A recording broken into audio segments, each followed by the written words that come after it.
Jake is in the black short sleeve rash guard with the VRMA for the Wagner Rocha martial arts. Both of these guys are new to the 10th or to the Midwest finisher stage.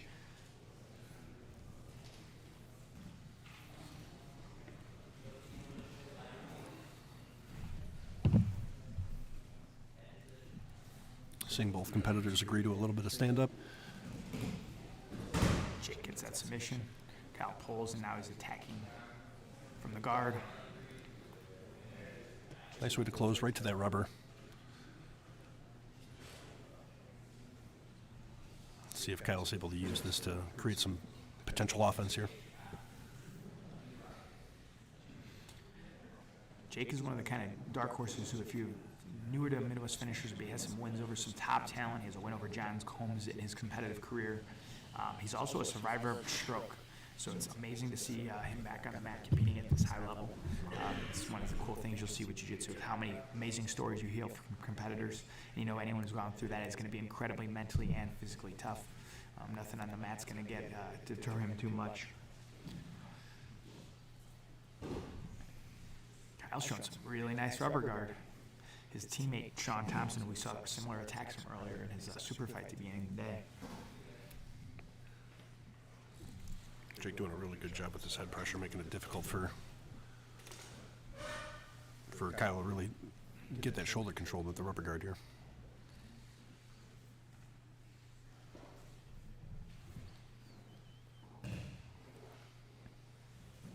When you deal with someone with like a good rubber guard like this, especially with the length that Kyle has, this is a very just kind of a dangerous position to be in. Sure. Even though Jake's doing a really good job defending, creating that angle and preventing Kyle from climbing, this is all it takes is one readjustment and you're caught in that orchard or a triangle or gogoplata.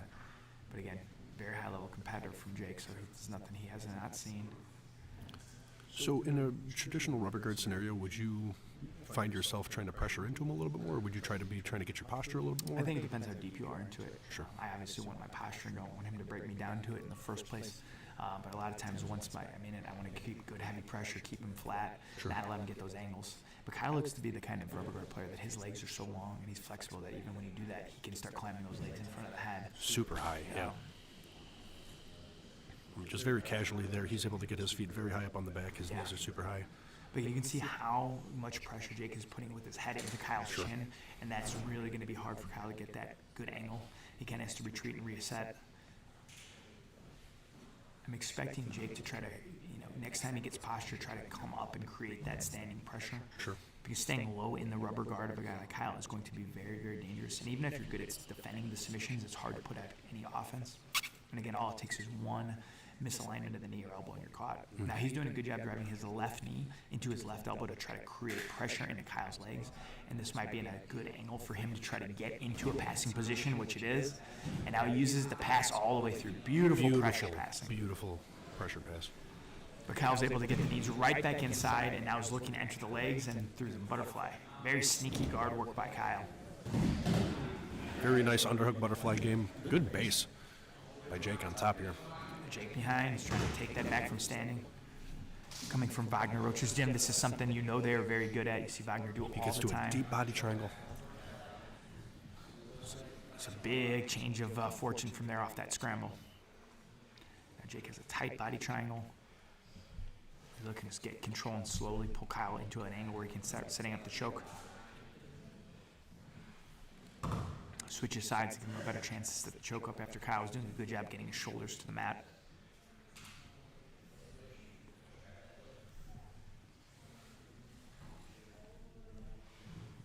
Now we're belly down with the body triangle, not a place you want to be. There's so much pressure on the hip and back. Jake's starting to get better upper body control now. Kyle's still doing a good job getting the shoulder. Jake's going to have to keep readjusting just like he is. Beautiful. Also, it can be a problem when you have the length that Kyle has. Clearing your legs is much harder. You have a much longer lever to create that space and try to get free. So that can sometimes be a real challenge to unlock that body triangle when there's that kind of leg length advantage. It's counterintuitive, but sometimes the long legs are a problem defensively. Jake looks very comfortable in this back ride, really doing a good job controlling even when the shoulders get free, which also bodes well if he gets into overtime rounds that he has really good EBI control.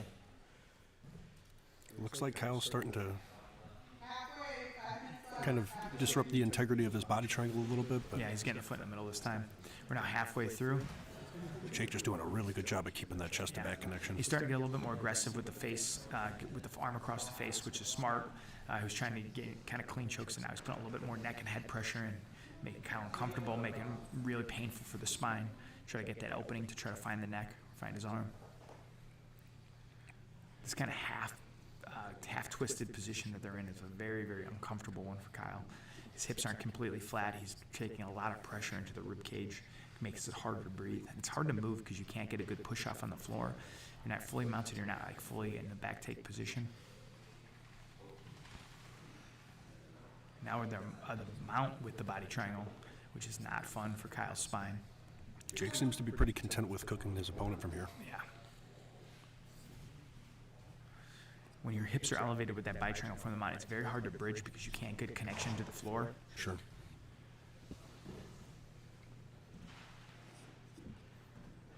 Kyle doing a very good job with his actual submission defense. While he's been caught in bad positions, he has been doing a really good job just surviving, keeping safe. Now we're seeing some more signature Wagner Rocha stuff from Jake with the muffle from the top, which Classic is a Wagner. very smart way to wear out an opponent, frustrate them when you're caught in a bad position. You're not going to most likely tap them from there, but you just do not want to have trouble breathing when you're getting a body triangle wrapped around you. Now he's reaching for the leg, looking for a little spine lock there. Jake really showing a wide variety of options and attacks. As you can see, even the kip escape is not going to work when you have your hips elevated this way. You're not going to create that kind of rocking or rolling motion you need. And now he's getting to a better hip position to do it as the body triangle gets unlocked. Good work by Kyle getting out of that position and trying to recover his guard. And he's able to. Very Now good. he goes work by right Kyle. into his attacks as he's going to need to. Right back to that rubber guard again. Very, very slick he is with entering that position.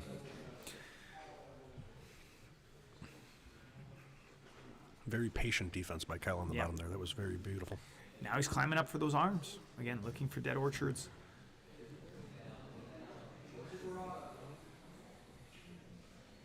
Threat of Murata Platas, threat of Gogol Platas, but Jake's got pressure from the top, is able to force that back, and now we're seeing some reverse guard. Yeah. Something made a lot more familiar to me with the last Midwest finishers last year, 170 bracket. Yeah.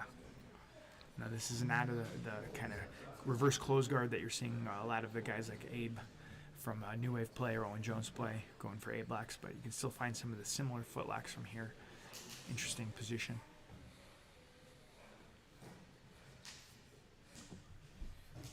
Very interesting position. We'll see how.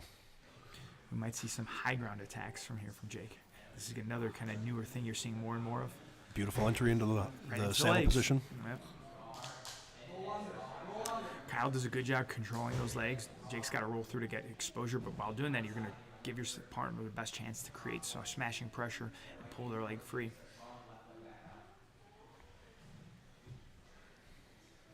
Yeah, Jake with a beautiful entry. However, Kyle was able to get to some very good smashing pressure right off the bat, making it Having that difficult. length that we talked about could have been a detriment earlier, helped Kyle there, but Jake's Nice able to recovery. roll through and get that leg exposure again.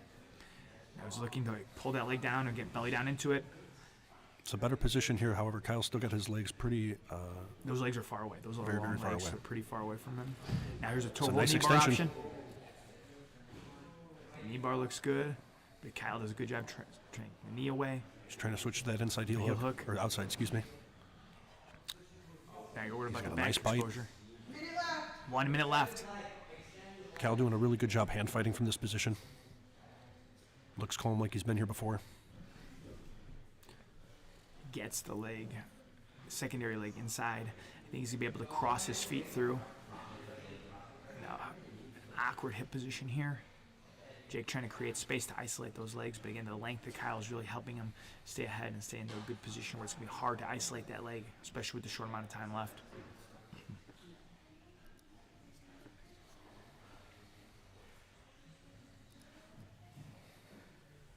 Ooh, Kyle nice now head and arm gets that- position. Yeah, he gets a nice chest-to-chest connection, which is going to probably end that leg lock attempt threat. And now he's going to put some good pressure into Jake from this position. I'm guessing we may end the round here, unless either guy makes a really big movement to try to force something right at the end of regulation. If I was Kyle, I would just stay here and keep heavy pressure on Jake, try to wear him out as we get ready for the overtime. as we go into the overtime. There we go. As we go into the overtime, it'll be interesting to see. We saw Jake on the back for a considerable amount of time during the round, not able to get the submission, but we did not get to see Kyle in the offensive position. So it'll be interesting to see who's going to have the overtime superiority. So Jake is going to attack first. I heard him tell the ref he wants the back. Again, he showed some really good back control in the regulation.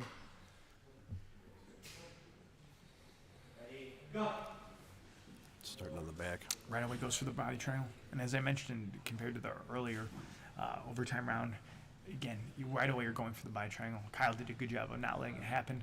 But you can almost always expect the competitors to look for that option. Kyle, again, coming from a 10th Planet background, you know he's prepared for EBI. Jake kind of playing the dilemma between throwing in that top hook and playing the halfback here. Being smart, making sure he's getting extra ride time, not going over aggressive, and now he's looking for that head and arm. He can use it, set up the choke on the top, or attack it from the back as well. Gets the hooks back in, back to a body triangle. Now he's putting some nice arm in position, almost a little rotolatine. But then opts just go back to regular back control. That was a nice dilemma game played there by Jake. Yeah, you can tell Jake is just really well schooled in his back game. Kyle doing a really good job, though. He's attacking the body triangle, keeping it to the inside, keeping his hands high, not letting Jake get good locks around the face or the neck. Now he was going for the feet, and then Jake really started to put some chin and shoulder pressure in. Again, going for a little bit of a face lock. Kyle, again, was able to strip those grips. Nice and calm with his defense. Yeah, get back to more neutral position, stretching out Jake's arms, trying to rotate inside. And for the escape, he has to get both the hip line free and that inside elbow. The ref was about to call it free, but he did not get that angle. See, almost like a modified type of twister position, not a full twister. And that's our escape. So really nice control by Jake, getting a long ride, but Kyle was able to survive and eventually get the escape. Kyle definitely looks to be taking some big, deep breaths after that control. Now he's going to be attacking Jake, and he's going to opt for spiderweb, our first spiderweb of the day. This is generally, you're going to get a quick submission or a quick escape. It's the less common of the two positions, so sometimes it could be a deficit for the escaper. Kyle using those long legs to put pressure on the arm. Looking for that. He's looking for that nice arm crush into the arm bar. Jake's able to keep the hands connected and come up, and he gets out. So that's what I mean, a much quicker escape time usually. It was a nice attack by Kyle, but Jake now has a big ride time advantage after one overtime session. Jake looks to opt for the back again. It looks like he's going to try to go for as much ride time as possible here. Yeah, definitely after that first one, even though he didn't get the submission, you can definitely tell he has such a good control from the back that he wants to use this. Right to a good body triangle again. Yeah, it's Kyle smart. He's trying to put pressure into that body triangle, trying to free the hips using his long legs to try to create leverage underneath. He's doing a good job alleviating a lot of that pressure, forcing Jake to switch. Jake does very well, though.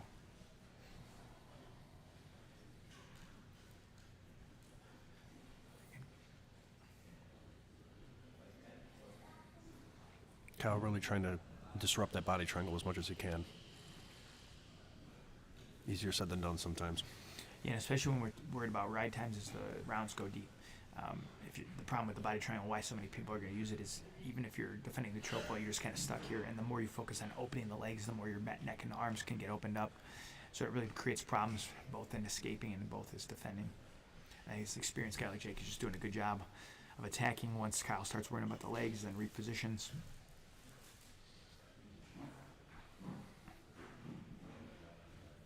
None of the attacks have really gotten close to getting a submission on Kyle. He's done a really, really good job of just staying safe while defending. But again, he's just losing the ride time battle. It'll be interesting if he does get the escape here, or whether he gets the escape or not. If he opts to go spiderweb again, or he tries to go to back and see what he can do from there. Jake just being smart, switching side to side with that body triangle, keeping it just in his favor, where he's just got good control. not selling out for the choke or the submission, making sure he just stays in a good position. It's also using a high chest lock quite a bit to really work on that control. It seems to be working for him. Now, one of the things strategically you think about as these rounds go on is, again, he's using a lot more energy as this fight is, whole regulation and going into multiple overtimes, where the first two competitors in our opening round got submissions early, didn't use nearly as much energy. Sure. And that really matters when you get the second, third, fourth match of the day. Jake got a full 2-minute ride that time, so the ride time is gigantic favor him after his 2 rides. So again, Kyle's going to go Back to armbar. the spider web. It's for the spider web, so he's deciding that ride time is not his thing, which I think might be a really smart choice. And you hope you kind of wear the arms of your opponent out round after round, as well as he's using a lot of arm energy and that choke and control. Jake clears his head, which is a good way to come up. Nice Kyle potential goes- triangle setup here Yep. as well. So the leg comes in the inside, and he's connected. Now he's in a mounted triangle. He can finish the choke or the arm lock for here. Now into a nice side triangle. Not the best angle to choke, but he can put a ton of pressure into Jake's arms and isolate that arm from here. Yeah, this is a much better opportunity for Kyle here than the first round. Yeah, and with the length he has with his legs, this is going to be a harder spot. Now he's going back to a nice kind of spider web with the triangle. Now he gets a hand separated. Nice arm extension. We might have a potential submission here. And now he's got the triangle as well. Beautiful defense by Jake.